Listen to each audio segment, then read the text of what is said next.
Headline Show, podcast number 26. Today we're bringing you the HTC One special. In case you've been living under a rock or hiding in some Middle East country with no internet connection, you'll have noticed that the HTC launched their new device today, and we're going to give you all the ins and outs of this new device, going through every little piece and leaving no stone unturned.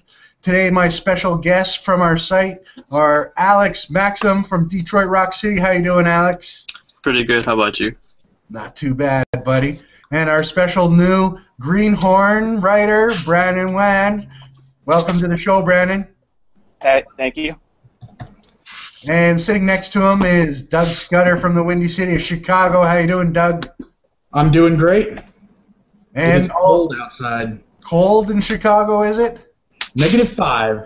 Wow, and that's Fahrenheit. We're not talking Celsius here. So that is freaking cold. Tom Dawson from the UK, near Buckingham Palace, buddies with the Queen and the Duke and the Duchess and the King. Yes, they're upstairs. They're all upstairs hanging out. You should have brought them down for the podcast, Tom. I'm not entirely sure, but I don't think the HTC One piques their interest too much. Oh, they're waiting for the Galaxy S4, are they? Okay. Just like everyone else, I think.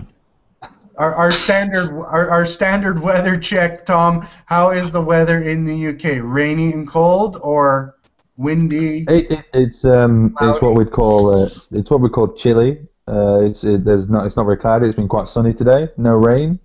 Oh my God! So it's not been too bad. I have like better weather than Doug. Breaking news! It is nice. Sunny in the UK. Rarely happens. I didn't know the sun went over there. All right, it doesn't. It doesn't. That's why this is news. All right, guys. As you know, HTC put on their event today that was simultaneously took place in London and New York at 10 a.m. Eastern Time. And they announced this new flagship device that we had been talking about for months and months, and finally it is here. And I'm going to send it over to our managing editor here, Tom Dawson. Is going to lead us off with all the interesting information that takes place about all the specs on this device, and give us the lowdown on what took place and what was announced, Tom. Basically this is HTC's. No, I had to change the tab. This was HTC's event for the unveiling of their HTC One, which is it's their latest flagship. We've heard so much about it that I'm not entirely sure why they spent all the money on a press event, but clearly they felt the need to drum up some kind of press, interest. But basically, we'll just do a quick rundown of the specs, most of which you all already knew. There's a 4.7-inch 1080p display, which gives it 468 ppi. There's a 1.7 gigahertz Qualcomm Snapdragon 600 quad-core, 2 gigabytes of RAM, 32 or 64 gigabytes of internal storage, and that means there's no micro SD card slot. Bluetooth 4, Wi-Fi 802.11 AC, GPS and GLONASS support, and it's Android 4.1.2 with Sense 5, running on top of a 2300 mAh battery, and there is an IR blaster in there as well, so you can use it as a TV remote if you've lost your remote down the couch. Now this is an interesting looking device. There's a couple of speakers on here as well, isn't there, Tom? Yeah, this is their there's stereo speakers on the front. There are actually two separate speakers on the front, one at the top, one at the bottom, and it's they've got like a boom sound, I think it is. They've got a new technology inside there. It's obviously pushing their HTC Beats audio technology for maximum sound and fun, as well as they've done a lot of stuff with the camera as well to produce ultra pixels. Sounds good. Now the specs are pretty well what we had thought they would be, other than the new Snapdragon 600 processor, which should give it some pretty pretty decent specs technically in terms of comparison to other phones that are going to be out there on the market.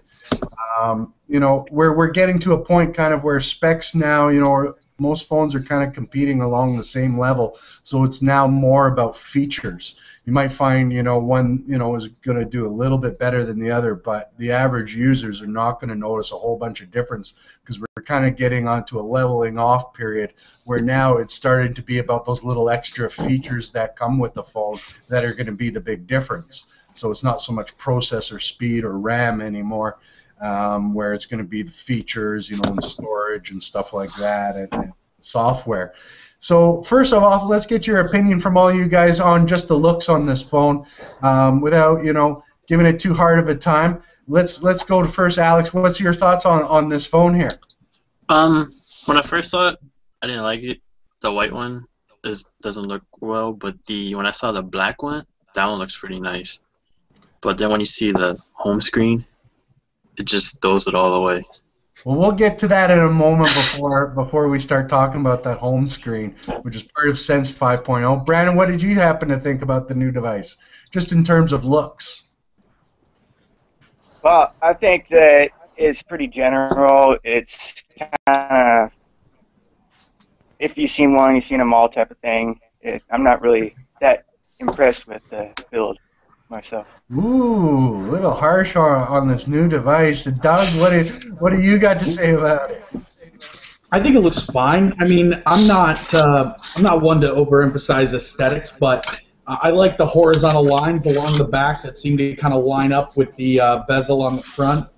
And I guess it's an aluminum body, which is always good. Should be nice and durable. I read one hands-on that said it feels nice and light. So, you know, as far as the look and the appearance, but I got to agree with Alex. I mean, it looks like they've just gone way over the top with Sense this time, and I can't imagine that. We'll get on to that in our next coming article here. And Tom, you're an HTC owner. What do you got to think about this new device here? I think I'm very happy that they kept the screen size to 4.7 and managed to keep a fantastic screen resolution in there. And Doug talks of aesthetics, and I'll flat out say it. I am like, give me a phone with all sorts of specs inside and stuff. If it doesn't look nice, I flat out pass it up. So I went with the One X because I love the look of it. Especially in the nice black. It was simple, but it wasn't boring. It had a nice sort of flair to it. This is just, I mean, the white HTC One. It's like a mishmash of all sorts of horrible ideas come together to make an awful looking phone. So. Well, I think it's got good specs. It just does not look. It's just awful. Well, I'll agree with you that the white one doesn't do a whole lot for me, and I think they could have pretty well have ditched the white model completely and gone with another color, which we'll talk about later. But the black one is aesthetically pleasing, at least to me personally. I think that the black one does look pretty good. I do like the speaker thing, and it's always been a pet peeve of me. So you have these smartphones, and we got multimedia on them. We're watching YouTube and music and stuff like that, but the sound's just horrible, like an old radio from the 70s almost, and you got to cup your hands behind it just to even get a glimpse of what the hell's going on. So, or to hear what's going on. So the speakers, is a welcome thing. The design is a little bit different. It kind of, almost has, to me, a look of a BlackBerry Z10 cross iPhone look in there, which to some people may not be appealing. But let's just say, at least they try to do something a little bit new, whether you like it or not. It's all personal preferences. In terms of hardware in there, we pretty well knew what it was going to be from the get-go in there, although the Snapdragon 600 processor was a welcome surprise, which is nice to see that it's going to have a nice speedy processor. And I would have liked to see maybe a bigger battery in terms in there. But other than that, I think it's a not bad phone, and I think for HTC lovers, they're probably going to like it because this is right along the Droid DNA type of look, and if you're a fan of that, you'll like it. I just don't think that the white one's going to probably sell a whole lot. I think the black is going to be the big seller, definitely, that's for sure. So speaking of, you guys all wanted to get in on the HTC Sense, which is always easy pickings. So let's turn it over here to Alex. And Alex, he broke down the HTC Sense. Give us a little idea of what took place with the new announcement of Sense and what kind of features are coming on it with this new phone. With Sense 5, they said they've toned it down a bit. I have a hard time believing that. But one of the features that they added was Blink Feed, which is kind of like Flipboard for your home screen. You can add your social networks like Facebook and Twitter and all your favorite news sources like Android headlines to your front page. And when you swipe over, you can go to your regular home screen. So it's kind of like having live tiles from Windows 8 on your Android or on your HTC One. Then there's HTC Zoe, which is part of the camera app. It's kind of like the Vine app Twitter has for iOS right now. You can record 3-second long videos, and there are all kinds of different effects you can add to it. Then there's Boom Sound, which is replacing Beats Audio for the two speakers on the top and the bottom of the front. There's HTC Sense Voice, which is supposed to automatically boost the call volume and quality when you're in a noisy environment. Then there's HTC Sense TV and the IR Blaster. So the IR Blaster will turn your phone into a remote control that works with most TVs, set-top boxes. It's almost like the Galaxy Tab lineup was. Then there's HTC Sense TV, which is an app that provides an interactive program guide, and it's powered by Pio. Good So stuff. they took a lot of stuff from Samsung in this device. Now, they did, and you know, and some of it is streamlined. So we'll give them credit that, you know, they did you know, change some of the aesthetics, maybe make it a little simpler. You know, HTC Sense is still not a huge, you know, favorite with a lot of people. Obviously, it must be with some people because it's still on their devices. Any thoughts, Brandon, on the Sense?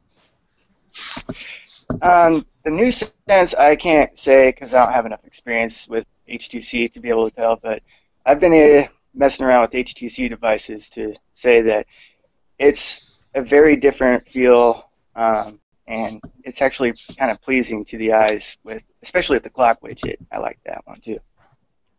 No, the clock, they did a really nice new clock widget on there, and I think it looks pretty sharp. Doug, what are you waving at? What are you? A new clock. I don't believe it. And it's only what, $200 or $300 for a phone with a new clock?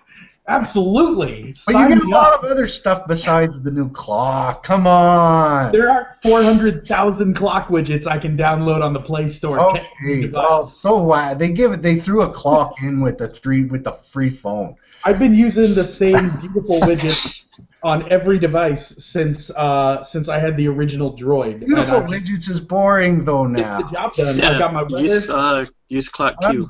That's so like 2 years ago, but I know it is.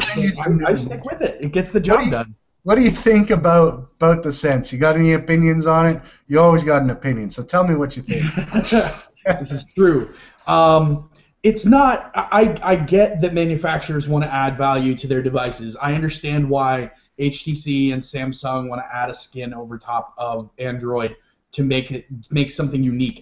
And you know, everything that Alex listed off. If all that stuff actually works, if the IR Blaster actually works with your TV, you know, if the noise cancellation thing actually does a good job and it makes a significant difference, you know, if these live tile type deals that they have on your home screen, if they update just like they're supposed to and it's snappy, I mean, it certainly has the hardware to be snappy, so there's no reason it shouldn't be. I mean, if all this stuff actually works the way they say it will, yeah, maybe it's a really good device, but I think this thing is a little too late for me. But we'll get back to that. What do you think about this Sense? You've had a chance to give it a little overlook. What do you think about it? I got some good news about Sense coming up actually. So I'll just throw that out there. I'm gonna be the the guy raw, supporting them in the corner because of this great news I have coming for you. Well, you know me. I mean, I've got my One X, and I think it went something like this when I first got the One X. I think I unlocked the bootloader.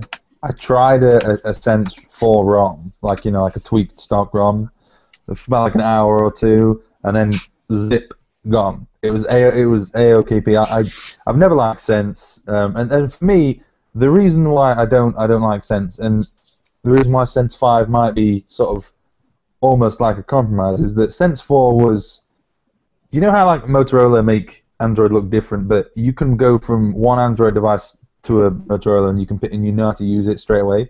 For me, Sense just does things that shouldn't be done, like the dialer. I mean, why? And like all these little things that they do that just get in the way of actually using the device. Like if they really have cut it back and it was, if I can go from stock Android to Sense 5 and enjoy the look and feel of it without Sense getting in my way and annoying me, then yeah, fine. Because Sense does look nice and it always has looked nice. But they mess with how Android works too much for my liking. And Samsung are just as bad, if not worse, for this. But exactly, Samsung has totally like overhauled Android UI. There's no even close. Is basically its own OS by this point. And I'll throw some interesting information here. One bad thing about HTC Sense with the blink feed is you can't actually remove it from the screen. It's there. You're going to be using blink feed whether you like it or not. So how about them apples? But one of the positive things about blink feed, at least, is that they're going to be having so much content out there from your Facebook, Twitter.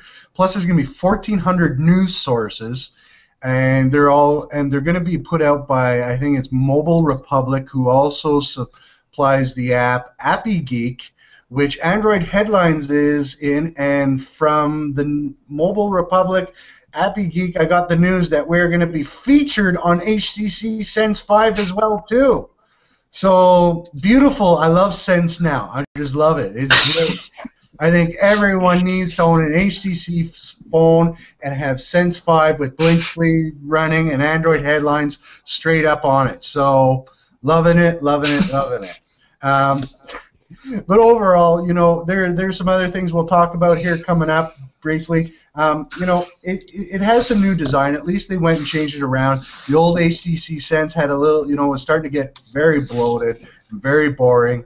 They're going after almost like a Windows type of look to it, and a flipboard look to it. So give them kudos at least for trying to mix it up, change it up a little bit. And, whether or not you like it or not, hey, a lot of guys that go out and they root their phones already, so it's not like, you're going to be stuck with it forever if you don't want to. You have options. Throw on, a home launcher if you don't know how to root your phone. You can change it up. It's a beautiful thing of Android. Unfortunately, it's still stuck on your phone, but you know what? Could be worse. You could be using Apple. All right.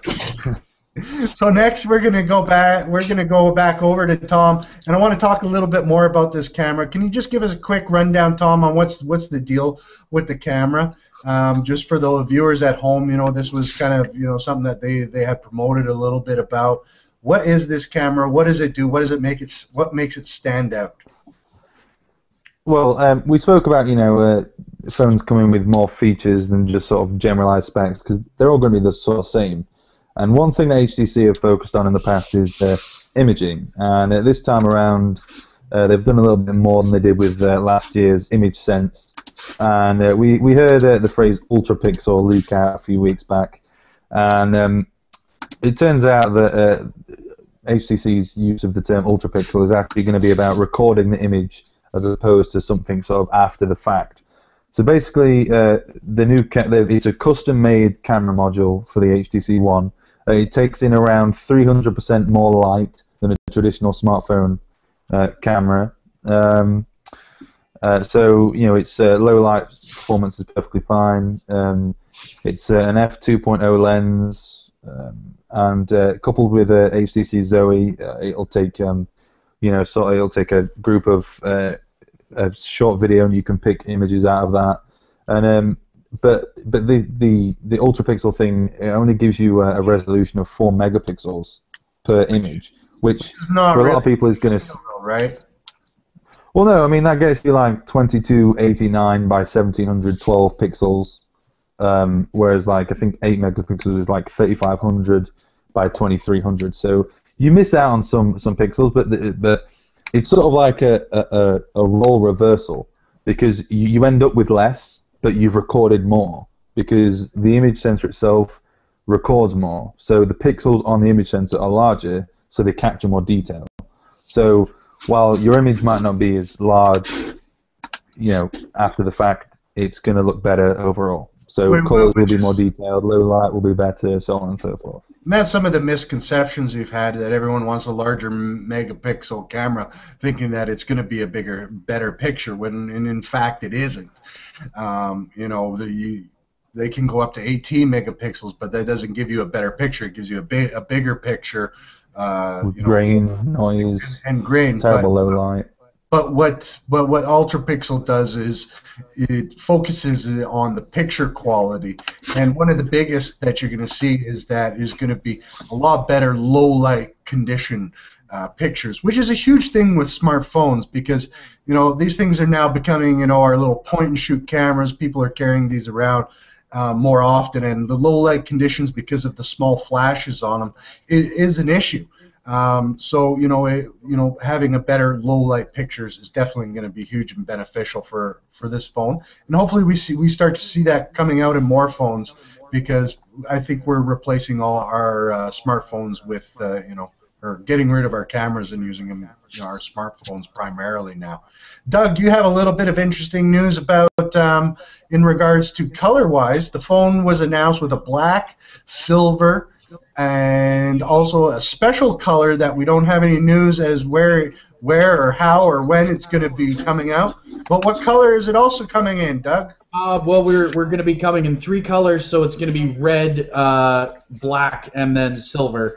What we do know so far is that this shouldn't be an exclusive for AT&T or for any carrier, as far as we know right now. Are you sure about that? I know it won't be for Big Red Verizon, because they were not announced today. We'll get to that afterwards. But it still could be exclusive, because we've seen AT&T kind of get an exclusive color with some. I can't imagine that that's going to actually. I mean, don't make any bets on it, buddy. Don't think about it. Like, I'm okay. I don't want to go with AT&T. But or whoever, or Sprint, like for whatever reason they don't have good coverage in my area, or no one I know is on their network, or they're horrible customer service, whatever. You've decided not to go with one of these carriers, and they have the phone that you like, but they don't have the color, and that's what pushes you over the edge. Like, come on, really? Every time. Gonna make a difference? Yeah, they should.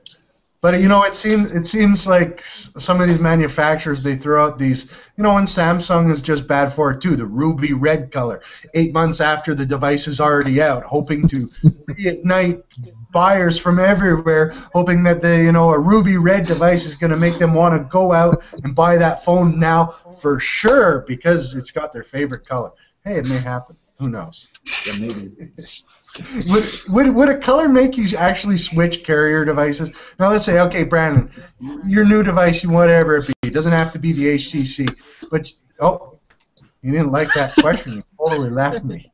He was very mad about the color. Oh, he'll be back. Okay, let's ask Alex. Alex, your favorite color is purple, and so AT&T's got a purple device coming out. And are you going to switch over from T-Mobile to AT&T just based on a color? No, because I don't like AT&T. Okay, but color-wise, but I wouldn't do it based on the color, anyways. Would you switch just for a color? Let's say that the coverage is equal in your town. Would you switch just for a color? No. No. Although I could buy it and put it on T-Mobile. There we go. There we go. All right, guys. I just wanted to throw that out there. We also, as well, they introduced or announced as well some interesting accessories on top of that. HTC had announced a couple of accessories today. Tom, why don't you give us the rundown on what kind of accessories we're going to be, or quick rundown to what's available with this phone when it launches, or hopefully. When it launches. No new smartphone would be complete without some esoteric accessories. So HTC have they've got a couple new ones, and two of them are cases. There are two different types of cases. There's one case that is sort of like an all-encompassing sort of clip-on sort of armor sort of case. It's not like an armor case, but it's not something you clip onto the back of your phone. It's a bit strange. It's like you put your phone in like a capsule sort of thing. So there's something that covers the back of the phone, and then there's like end caps that cover the phone on the top and the bottom. And it's sort of like a double dip case because you can choose what color, so you can have like a red thing around the top speaker and then like gray on the bottom, or get different colors on or whatever. Screen now, Tom, just so people at home know what it's looking like. So I don't have to do all this anymore. No, you can point out what we're looking at here. Up. No? Okay. And then so there's that case, and then there's a leather sort of wraparound case, which is sort of like any kind of case for the Nexus 7 that does that covers the screen and then folds out as a stand. This is exactly the same sort of thing. It's an official licensed HTC accessory. Covers the front of it. You can pull it out and you get a stand, which is nice. And then there's also a portable battery for those times when 2300 milliamp hours is obviously not enough. It's a nice sort of like a little sort of candy bar. It sort of looks like does look like a battery, I suppose. It's a 6000 milliamp hour portable battery, which should charge your device to 200 bit times. So there's that, and then there's a rejig of the HTC car dock, which are pretty good car docks, to be honest. They're not they're not fantastic, but they're pretty good. I mean, it's the same sort of similar design they've been using for their last for the past year or so. But it should keep the phone in place whilst you're driving. You might not want to do any street races with it, but it might get you from A to B. And we thank Engadget for those exclusive image credits there that we've stolen from them. So let's move on right now. There's the nice accessories, and it's always nice that they launch and they have these accessories. Hopefully they come available at the time that the phone comes out and not 3 months later, like some manufacturers tend to do. Doug's got a little information here for us in regards to the next topic, and it's about getting a little bit of saving a couple of bucks. What's that all about? What did HTC announce with that? Yeah, I mean, this is interesting. So what basically the idea is, if you have a qualifying device, which I haven't had a chance to go in and dig around through exactly what is a qualifying device, but I'm guessing it's going to be any major brand smartphone that's come out in the last year or two. You can trade that in with your when you purchase your HTC One and get $100. Now, there's a little more to it than that. It's not quite that simple. So you're not going to. What's the conditions? Well, you're not going to walk into your Verizon store, your T-Mobile store, hand them your phone, and they hand you an HTC One with $100 off or a $100 check. You have to buy the HTC One, so obviously you're putting your own money out up front.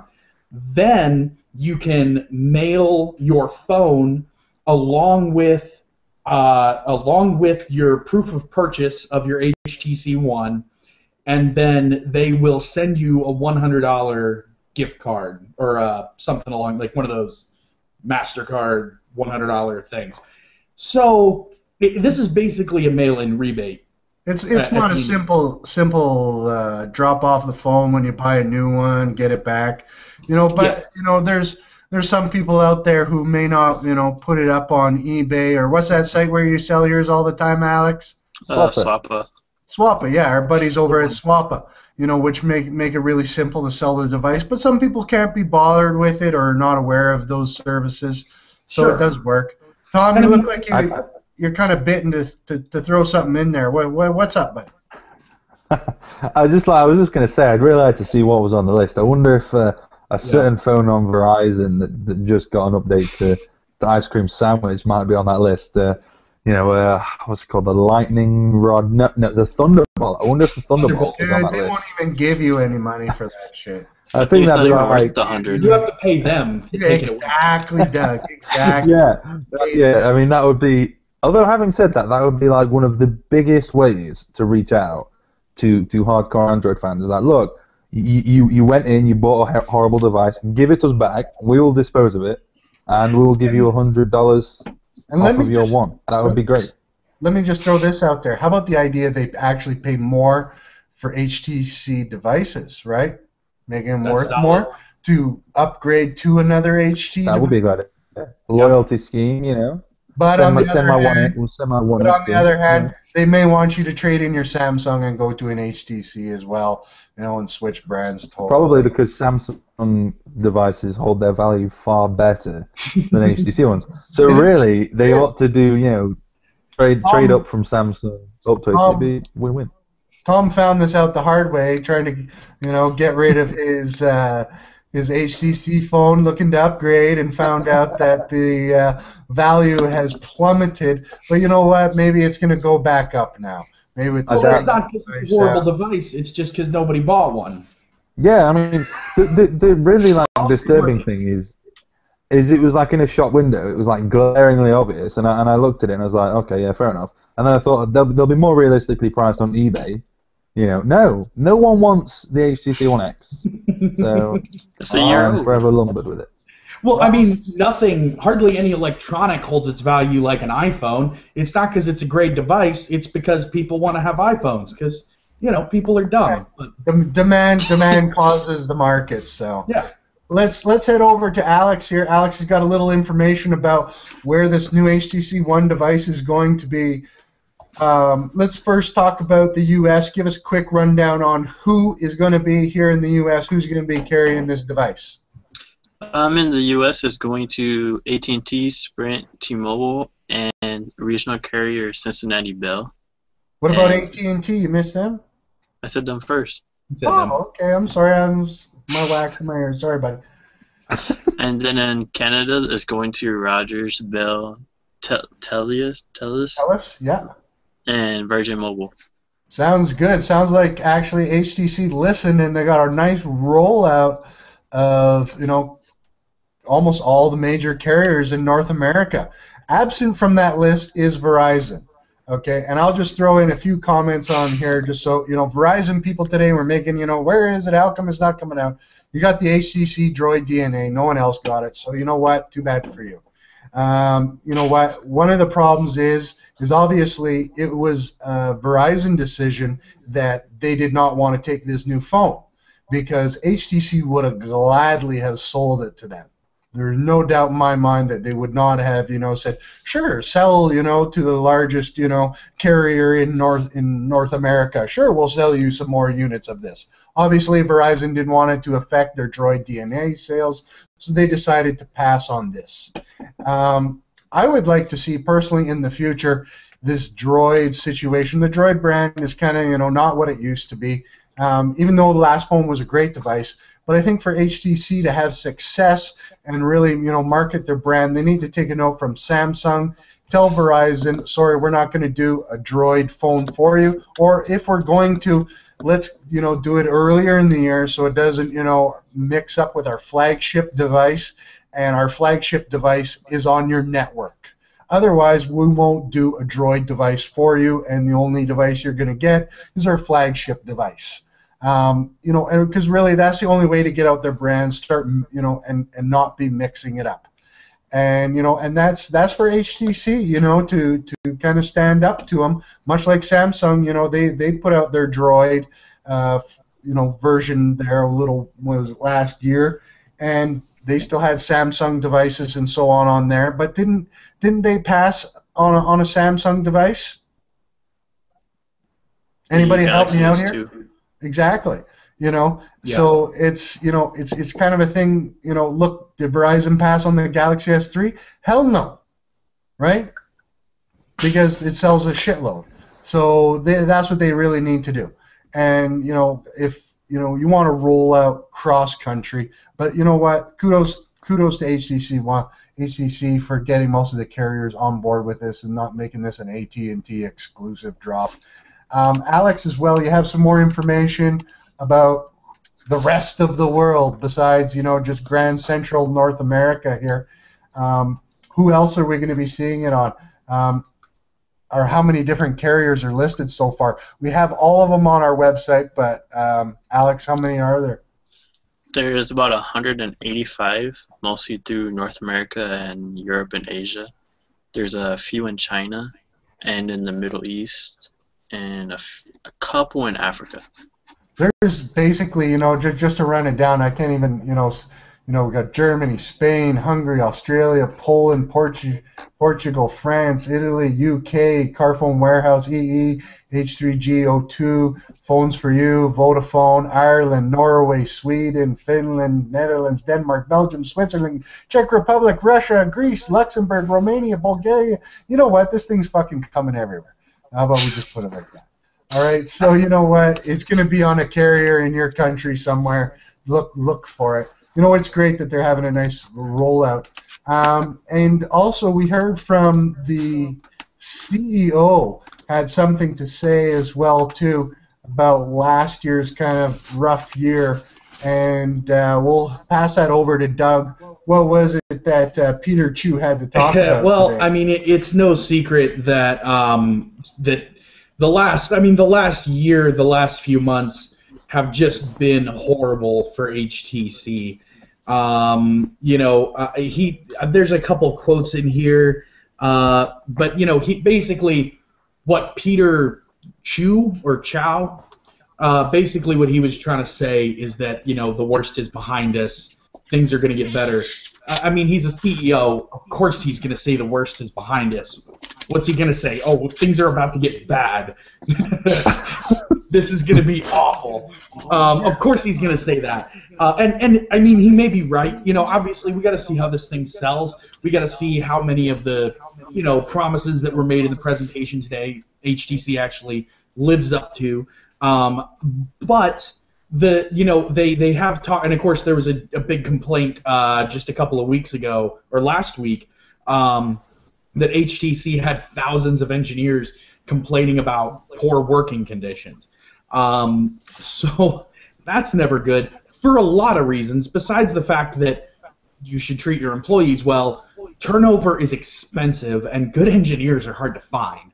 I don't know what makes them think that they're the one company that can treat their employees badly. You were making them work 70, 80 hours a week, something crazy like that, with no overtime pay. Yeah. Tell you wouldn't get away with that here in the USA. Good thing to No, work. and I mean it never works out, and especially It never works for anywhere.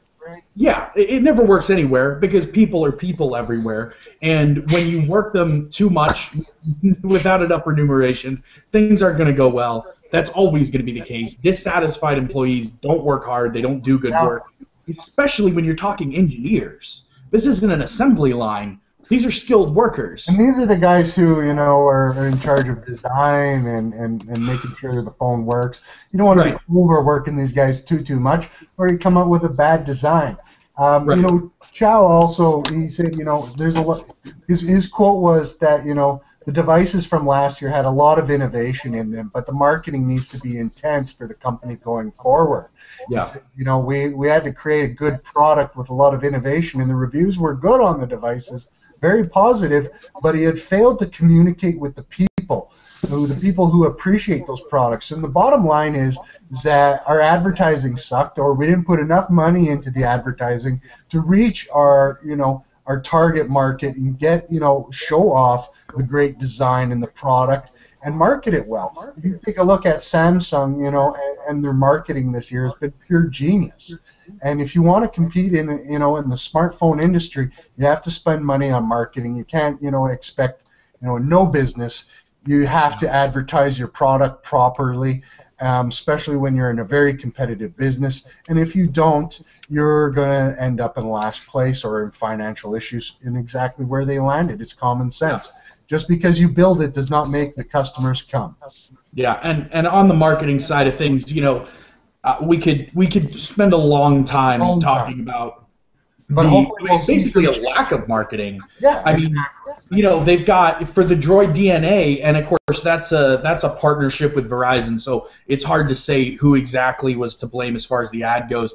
But you know, they've got one commercial that looks like one of those commercials for that gum where people are always in like weird situations and they're in like some kind of. You know what? That's probably a Verizon thing. They have some of the strangest commercials. Nonsense. And like if people and I hate to bring this up because at this point it's a cliche, but if you look at what Apple does in their commercials, they show you a device, they show you that it looks cool, and they show you people using the device.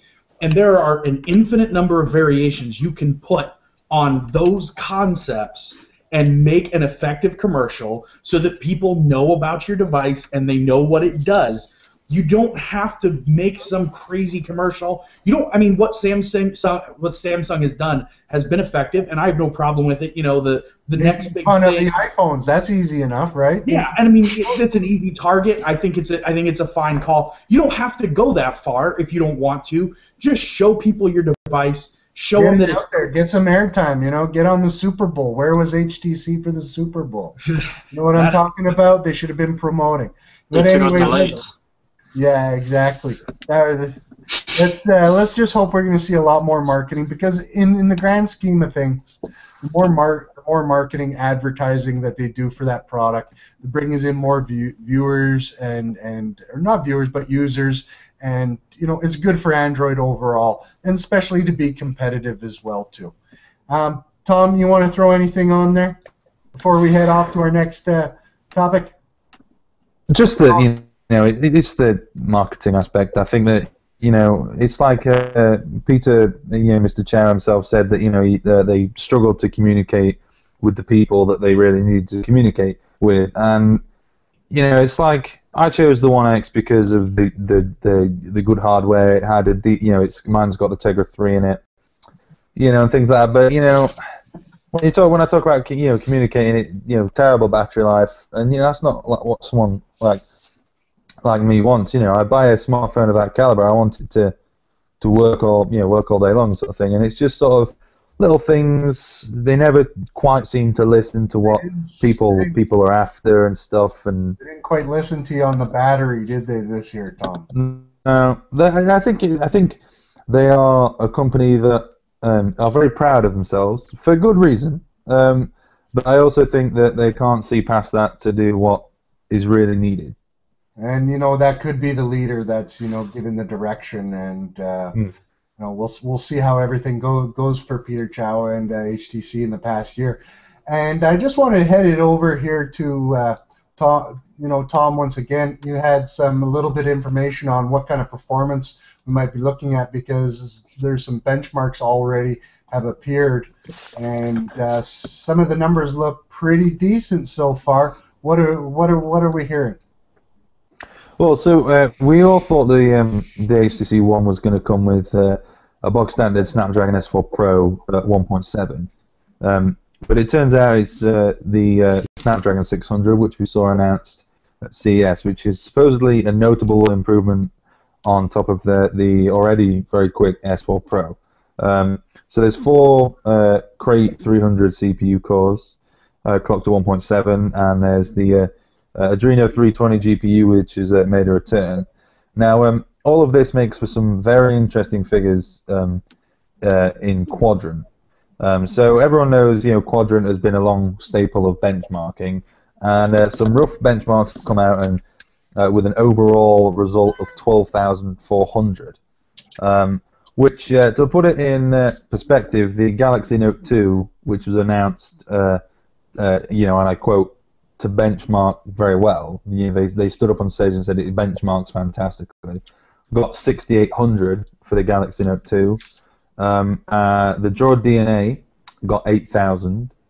and our beloved Nexus 4 got 4900. So the Nexus, so the Nexus 4 and the Droid DNA are both running an S4 Pro at 1.5, and the Note 2, which got a fairly respectable 6800, is Exynos 4412, which is Cortex A9. So the Snapdragon 600 is far and away a big improvement. So this thing is going to do well against last year's models, is what you're saying.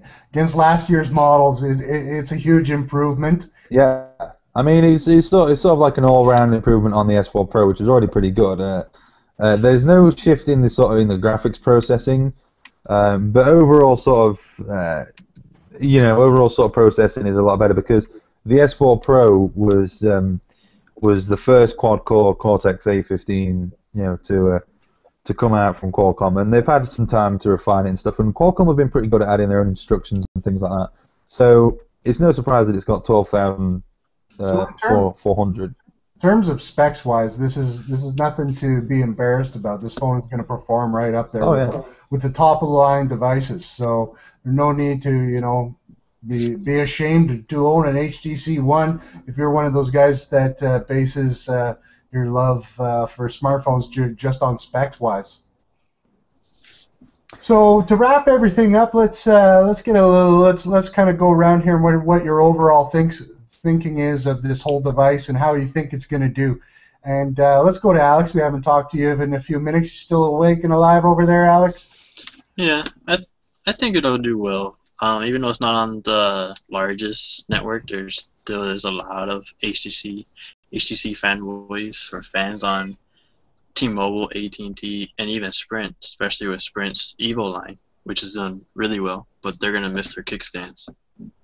Oh, although they have that case. They have that case. They can buy accessories if they need. What, $50? And who knows? There might be an HTC One Evo design. Oh wait, they already done that. Whatever. But overall, you think that this phone's going to do well? You think it's going to rebound them? Maybe not completely, but more than what the One XVS, all that stuff from last year did. All right.